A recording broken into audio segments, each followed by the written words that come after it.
पूरे भारत के 40% लोगों के लिए जरूरी पानी के सोर्स के तौर पर अगर कुछ हुआ तो वो सिर्फ गंगा है।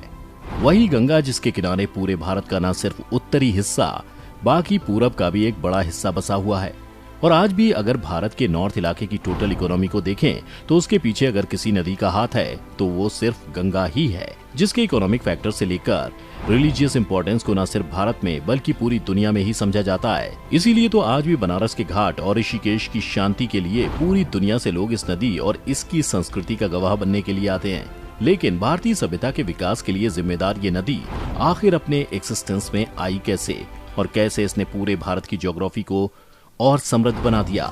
आज के इस वीडियो में हम यही समझने वाले हैं। सबसे पहले तो गंगा के नदी के अस्तित्व में आने के लॉजिक्स पर नजर डालते हैं। सबसे पहले तो अगर साइंटिफिक नजरिए से देखें तो गंगा नदी कहीं से शुरू नहीं होती, बल्कि ये दो नदियों के एक साथ मिलने से बनने वाली नदी है। लेकिन अभी आप कहेंगे कि गंगा तो गंगोत्री से आगे गोमुख पर्वत से निकलती है, तो आपको बता दें कि वहाँ से निकलने वाली जलधारा का नाम गंगा नहीं बल्कि भागीरथी होता है, जो चलते चलते उत्तराखंड के देवप्रयाग तक आती है। और यही वो जगह है जहाँ से भागीरथी एक और नदी के साथ मिलकर संगम करती है, और उसी संगम के बाद बहने वाली नदी को ही गंगा नदी कहा जाता है। खैर, गंगा के नाम पर भागीरथी नदी के बारे में तो बहुत से लोगों को पता होगा कि वो कैसे निकलती है, लेकिन यहाँ पर जरूरी है ये समझना कि आखिर अलकनंदा नदी गंगा संगम तक कैसे आती है। तो आपको बता दें कि अलकनंदा नदी भी उत्तराखंड में बहने वाली एक हिमालयी नदी है और गंगा की दो प्रमुख धाराओं में से एक है, जो उत्तरी भारत और हिंदू धर्म की पवित्र नदी मानी जाती है। अलकनंदा को इसकी अधिक लंबाई और ज्यादा पानी के कारण गंगा की सोर्स स्ट्रीम माना जाता है, यानी कि गंगा में पानी और उसके बहाव के लिए जिम्मेदार भागीरथी नहीं बल्कि अलकनंदा है। अलकनंदा नदी का उद्गम उत्तराखंड में सतोपंथ और भागीरथ ग्लेशियर के संगम पर होता है, और तिब्बत से 21 किलोमीटर दूर भारत के माणा में यह सरस्वती नदी की सहायक नदी से मिलती है। माणा से 3 किलोमीटर नीचे अलकनंदा बद्रीनाथ के हिंदू तीर्थ स्थल से होकर बहती है। यह आगे देवप्रयाग में भागीरथी नदी से मिल जाती है और गंगा नदी के रूप में आगे बढ़ती है। ये नदी मुख्य रूप से उत्तराखंड के गढ़वाल इलाके में बहती है और ये 195 किलोमीटर लंबी है। अब अगर इसकी यात्रा को समझे तो अलकनंदा नदी अपने उद्गम स्थान से निकलकर बद्रीनाथ घाटी तक पहुंचती है, हनुमान चट्टी पहुंचती है और एक दाहिने किनारे की सहायक नदी घृत गंगा से मिलती है। हनुमान चट्टी से यह नदी पांडुकेश्वर तक जाती है और चौड़ी घाटियों और खड़े इलाकों से होकर बहती है। विष्णु प्रयाग में अलकनंदा एक बाएं किनारे की सहायक नदी धौली गंगा से मिलती है और पश्चिम में जोशीमठ शहर तक जाती है। जोशीमठ से अलकनंदा हेलन के पास मेन सेंट्रल थ्रस्ट को पार करती है। इसके बाद यह बिरही में एक बाएं किनारे की सहायक नदी बिरही गंगा से मिलती है। यह नंद प्रयाग शहर तक पहुंचती है और बाएं किनारे की सहायक नदी मंदाकिनी नदी के साथ मिलती है। जैसे ही अलकनंदा रुद्रप्रयाग से बहती है, यह गढ़वाल के पास एक फैली हुई घाटी में प्रवेश करती है और उसके बाद देवप्रयाग में अलकनंदा नदी भागीरथी नदी के साथ मिलती है और गंगा नदी के रूप में आगे बढ़ती है। देवप्रयाग में अलकनंदा जलधारा का रंग हल्का नीला होता है और भागीरथी नदी का रंग हल्का हरा होता है। इस स्थान पर दोनों जलधाराओं का अद्भुत संगम साफ नजर आता है और पर्यटकों को अपनी ओर आकर्षित करता है। अगर आप भी इस स्थान की पवित्र यात्रा पर जाते हैं तो आप इसके जल के दो अलग अलग रंगों को साफ साफ देख सकते हैं।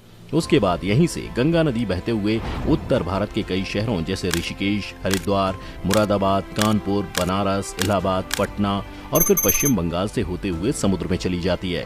अब ये तो आज की आंखों देखी गंगा नदी की एग्जिस्टेंस की बात हुई, लेकिन अगर मैथोलॉजिकल एरा पर जाएं, गंगा नदी जिसे भागीरथी, त्रिपथगा आदि के नाम से भी जाना जाता है, जिससे जुड़ी अलग अलग पौराणिक कथाएं प्रचलित हैं। पौराणिक कथाओं के अनुसार गंगा की कोई एक कहानी नहीं है, क्योंकि ये सभी अनभिज्ञ थे कि गंगा पृथ्वी पर कैसे आई। कुछ पौराणिक मान्यताओं के अनुसार गंगा शिव की दूसरी पत्नी है, जो पार्वती के कारण शिव की जटाओं में रहती हैं। कुछ मान्यताएं ब्रह्मा के शाप को इसका कारण ठहराती हैं, जिस कारण गंगा पृथ्वी पर आई और राजा शांतनु की पत्नी बनी। तो गंगा नदी के धरती पर आने की कहानी में हिंदू धर्म की ही असली मान्यता है और शायद सबसे प्रचलित कहानियों में भी भागीरथ की ही कहानी को माना जाता है। माना जाता है कि भागीरथ अपने पूर्वजों की आत्मा की शांति के लिए धरती पर गंगा को लाना चाहते थे, क्योंकि एक श्राप के कारण केवल माँ गंगा ही उनका उद्धार कर सकती थी, जिसके लिए उन्होंने माँ गंगा की कठोर तपस्या की। उनकी तपस्या से प्रसन्न होकर माँ गंगा ने दर्शन दिए और भागीरथ ने उनसे धरती पर आने की प्रार्थना की। फिर गंगा ने कहा कि वो धरती पर आने के लिए तैयार हैं, लेकिन उनकी तेज धारा धरती पर प्रलय ले आएगी, जिस पर भागीरथ ने उनसे इसका उपाय पूछा और गंगा ने शिव जी को इसका उपाय बताया। माना जाता है कि माँ गंगा के प्रचंड वेग को नियंत्रित करने के लिए भगवान शिव ने उन्हें अपनी जटाओं में समा लिया था, जिससे धरती को प्रलय से बचाया जा सके, और उसके बाद नियंत्रित वेग से गंगा को पृथ्वी पर प्रवाहित करा। जिसके बाद भागीरथ ने अपने पूर्वजों की अस्थियां प्रवाहित कर उन्हें मुक्ति दिलाई और तभी से गंगा में लोगों की अस्थियां प्रवाहित करने का चलन बन गया। और भी गंगा में लोग अस्थियां बहाते हैं, जिसके पीछे साइंस का कहना है कि गंगा में पारा यानी कि मरकरी की मात्रा ज्यादा होती है, जिससे हड्डियों में मौजूद फास्फोरस और कैल्शियम पानी में घुल जाता है और वो पानी के अंदर रहने वाले जीवों के लिए खाने का आइटम बन जाता है। अब आप गंगा की धरती पर होने के दोनों पहलू को समझ चुके हैं, तो आइए अब आपको बताते हैं कि अभी गंगा की सिग्निफिकेंस भारत के पर्सपेक्टिव से कितना जरूरी है। भारत के इतिहास में मौर्य साम्राज्य से लेकर मुगल साम्राज्य तक गंगा के मैदान सबसे अधिक उपजाऊ और प्रमुख स्थान माने जाते रहे हैं। गंगा नदी सबसे पवित्र मानी जाती है क्योंकि इसका पानी कभी खराब नहीं होता। साथ ही अन्य सभी नदियों की तुलना में गंगा में ऑक्सीजन का स्तर 25% ज्यादा होता है। अब ये ऑक्सीजन लेवल ही गंगा को भारत के लिए जरूरी बनाता है। अब आप कहेंगे कि पानी में ऑक्सीजन कैसे, तो आपको बता दें कि हर वाटर सोर्स में डिसॉल्व ऑक्सीजन की एक मात्रा होती है जो कि उस पानी में रहने वाले जीवों के जिंदा रहने के लिए जरूरी होती है।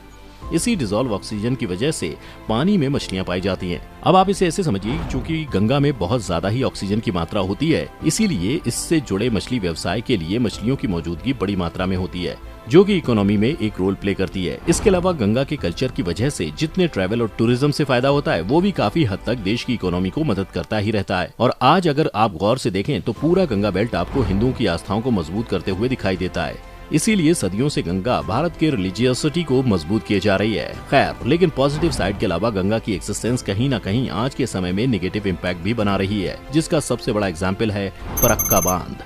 फरक्का बांध भारत के पश्चिम बंगाल में गंगा नदी के ऊपर बना है। इसका निर्माण साल 1975 में हुआ था। 1975 में इसे पश्चिम बंगाल के मुर्शिदाबाद जिले में गंगा नदी पर बनाया गया।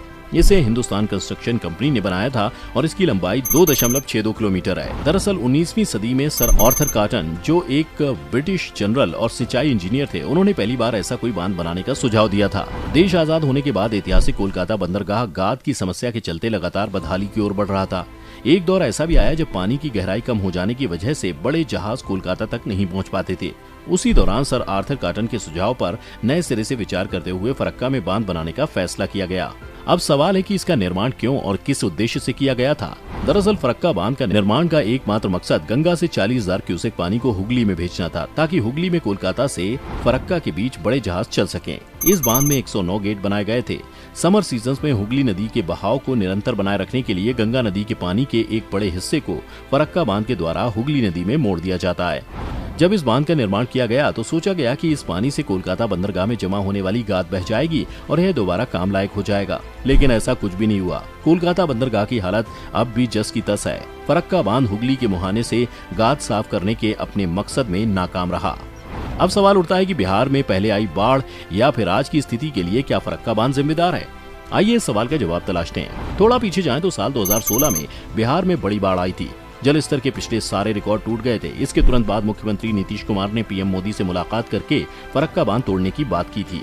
दरअसल फरक्का बांध तोड़ने की बात करते हुए नीतीश ने कहा था कि गंगा उथली हो गई है और पानी को निकालने में पहले जैसी समर्थ नहीं है। उन्होंने कहा कि जब तक गंगा से गाद नहीं निकाली जाएगी तब तक बिहार में हर साल बाढ़ आएगी। दरअसल गंगा बिहार के ठीक बीच से होकर गुजरती है। यह पश्चिम में बक्सर जिले से राज्य में प्रवेश करती है और भागलपुर तक 445 किलोमीटर की दूरी तय करती हुई झारखंड और फिर बंगाल में प्रवेश कर जाती है। कोलकाता पोर्ट ट्रस्ट के आंकड़ों का कहना है कि फरक्का बांध बनने से पहले हुगली में गाद जमा होने की रफ्तार 6.40 मिलियन क्यूबिक मीटर सालाना थी, जो अब बढ़कर सालाना 21.88 मिलियन क्यूबिक मीटर तक पहुंच चुकी है।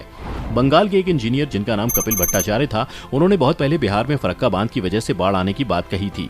उन्होंने कहा था कि फरक्का के कारण बंगाल के मालदा और मुर्शिदाबाद में तो बाढ़ आएगी ही, साथ ही बिहार के पटना, बरौनी, मुंगेर, भागलपुर और पूर्णिया हर साल पानी में डूबेंगे। उन्होंने कहा था कि फरक्का बैराज से पैदा हुई रुकावट के कारण गंगा की गति धीमी हो जाएगी। इससे पानी में बहकर आई गाद गंगा के तल में जमने लगेगी।